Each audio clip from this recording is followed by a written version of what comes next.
ঈদুল আজহাকে ঘিরে মুসলমানদের আগ্রহের শেষ নেই। ঈদের নামাজ শেষে শুরু হয় পশু কোরবানির পালা। দিনভর তা নিয়েই ব্যস্ত থাকেন সবাই। এমন একটি দিনে যদি বৃষ্টি হয়, তবে বিপাকে পড়তে হয় কোরবানি নিয়ে।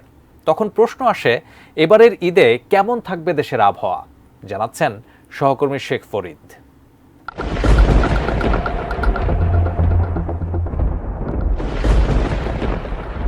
জিলহজ মাসের চাঁদ দেখা যাওয়ায় 17 জুন সারা দেশে উদযাপিত হবে ঈদুল আজহা। এদিকে দেশ জুড়ে এখন বর্ষার মৌসুম চলছে।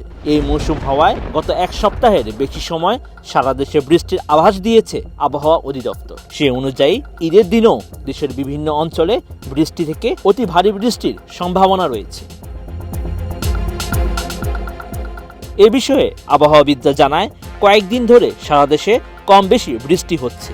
এভাবে চলতে থাকলে ঈদের দিনও বৃষ্টি হতে পারে, তবে অঞ্চল ভেদে বৃষ্টির পরিমাণ কম বেশি হতে পারে।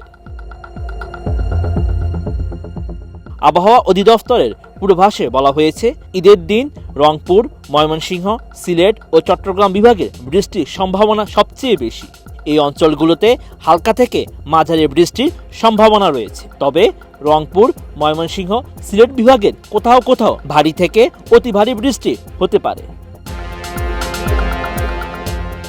আর ঢাকা বিভাগের কয়েকটি জেলায় বৃষ্টির সম্ভাবনা রয়েছে, তবে তা সামান্য পরিমাণে হতে পারে।